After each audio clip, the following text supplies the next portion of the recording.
Hai, gue Pita.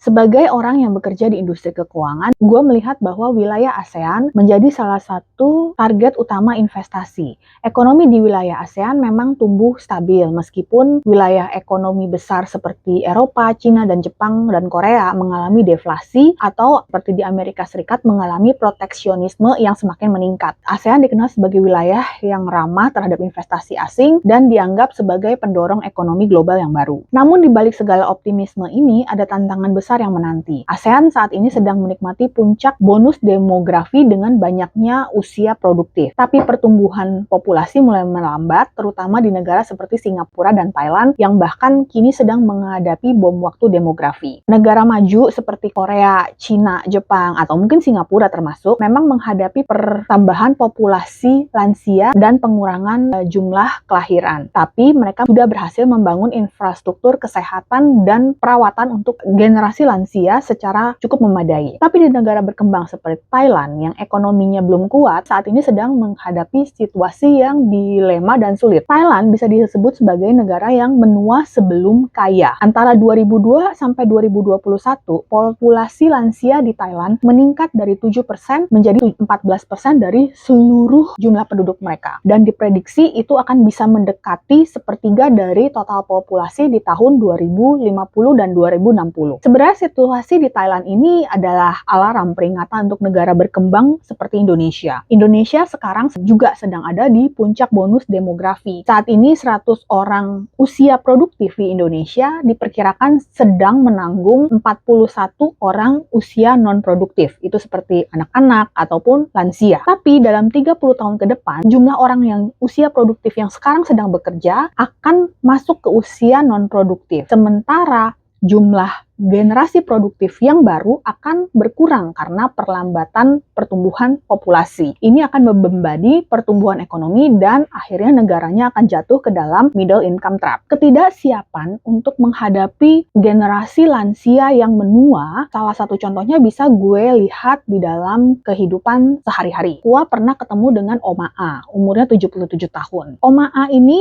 merupakan seseorang yang sudah bekerja dari umur 17 tahun sampai 76 tahun. Berarti dia sudah bekerja selama hampir 60 tahun dalam hidupnya di sektor informal. Ia bekerja sebagai penjual kue, dia membuka toko makan kecil-kecilan, kemudian dia menutup tokonya dan ia beralih bekerja sebagai pengasuh anak. Dan dia juga bekerja sebagai pengurus rumah tangga. Dia tidak punya keluarga dan dia tidak punya tabungan. Dia mempunyai seorang suami, tapi ia tidak memiliki anak karena sang suami meninggal di usia 40-an dan saat itu mereka belum dikaruniai anak ketika suami meninggal. Setelah mengalami sebuah kecelakaan kerja, Oma A akhirnya terpaksa harus berhenti bekerja karena memang secara fisik tidak memungkinkan. Dan karena dia jatuh, dia pun harus kehilangan tempat tinggalnya karena dia tidak bisa bekerja dan dia selama ini tinggal di tempat di mana dia bekerja. Akhirnya, Oma A tidak punya penghasilan lagi dan dia tidak punya tempat tinggal. Untungnya, Oma A berkesempatan menjadi penerima bantuan dan ia bisa tinggal di Wisma Perawatan Lansia gratis yang dikelola oleh sebuah lembaga agama. Kisah Oma A ini adalah segelintir dari orang yang beruntung bisa mendapatkan bantuan dan masuk ke dalam infrastruktur sistem perawatan bagi lansia di saat mereka sudah tidak lagi produktif. Namun ini juga menjadi pengingat di masa depan ketika generasi produktif saat ini sudah mulai menua, akan banyak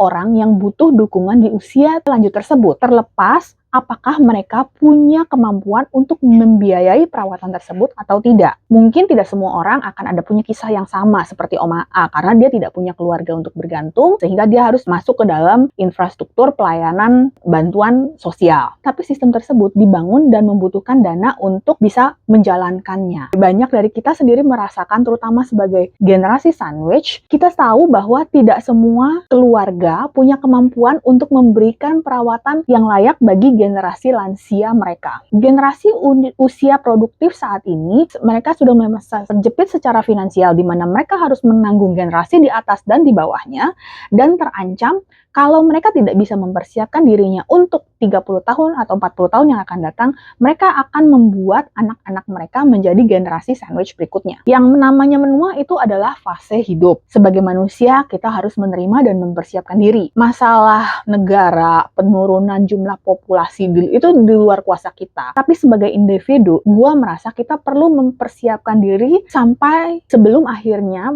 tiba masa di mana kita memasuki usia non-produktif dalam beberapa puluh tahun yang akan datang. Ketika kita hidupnya menjadi lebih panjang, kita juga harus mempersiapkan kualitas hidup secara finansial. Kali ini gue mau berbagi persiapan finansial yang gue juga lakukan untuk diri gue sendiri ketika masa non-produktif itu tiba. Yang pertama, prioritaskan menabung untuk pensiun. Kalau lu menonton video budget bulanan gue, penghasilan gue tuh naik dan turun. Pokoknya jarang sama. Tapi kalau diperhatikan, jumlah yang gue investasikan untuk dana pensiun selalu sama, seberapapun penghasilan gue. Karena jumlah ini disisihkan sebelum gue menerima penghasilan bulanan gue dari pemberi pekerjaan gue di rekening. Setelah itu baru berapapun jumlah ekstra yang gue punya, itu gue alokasikan untuk investasi di berbagai instrumen lainnya. Itu yang gue sebut sebagai bridge investment, yaitu investasi yang menjembatani masa ketika akhirnya dimana gue tidak lagi bekerja, tapi gue akan tetap punya penghasilan hingga akhirnya gue bisa mengakses simpanan pensiun gue. Di umur gue sekarang, itu berarti akan bisa gue capai di umur 65 tahun. Yang kedua, diversifikasi sumber penghasilan. Penting banget punya lebih dari satu sumber penghasilan. Entah lewat pekerjaan sampingan, investasi, atau properti. Ini akan membantu menjaga stabilitas finansial di masa kita pensiun nanti. Yang ketiga, terus berinvestasi untuk belajar seumur hidup. Terus belajar dan upgrade skill itu wajib, terutama bagi mereka yang berencana untuk tetap aktif bekerja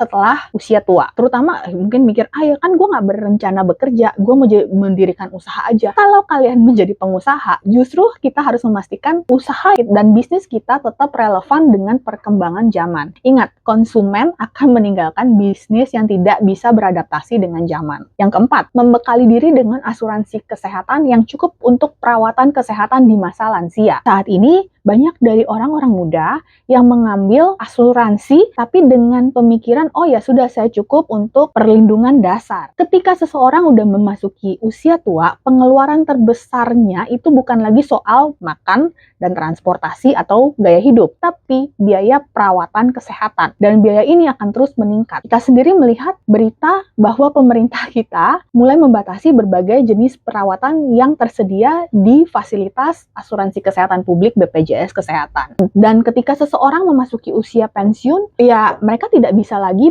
mendapatkan fasilitas kesehatan dari tempat mereka bekerja. Di masa-masa inilah ketika masih produktif, saat di asuransi kesehatan murni yang bukan unit link secara pribadi yang komprehensif untuk mengurangi beban finansial karena kesehatan. Yang kelima, siapkan keluarga, baik generasi Anda maupun generasi di bawah Anda untuk merencanakan keuangan sendiri. Unfortunately, banyak orang yang gagal menabung untuk pensiun karena mereka terlalu banyak membantu keluarga, baik saudara maupun anak-anak mereka, seperti banyak sekali menghabiskan uang untuk pendidikan, untuk pernikahan anak, atau misalnya untuk membantu saudara-saudara atau adik-adik atau kakak-kakak, sehingga akhirnya orang tersebut melupakan persiapan diri sendiri di masa tua mereka nanti. Selain kita membantu memberi dukungan keuangan, kita juga harus membantu keluarga kita menjadi mandiri secara finansial, terutama untuk generasi sejajar kita ataupun yang di bawah kita. Dalam perawatan orang tua, buat orang yang memiliki saudara, diskusikan tanggung jawab bersama dalam merawat orang tua agar tidak membebani satu pihak saja. Demikian beberapa tips dari gue. Ingat, memang fenomena masyarakat yang menua sebelum jadi kaya akan terus berlanjut di masa yang akan datang. Tapi kita sebagai individu bisa pensiun secara bermartabat tanpa harus menggantungkan hidup dari bantuan pihak lain seperti pemerintah, keluarga, generasi penerus kita. Kita harus punya kemampuan untuk merencanakan masa depan kita sendiri. It's not about how much you make, it's about how you manage your money.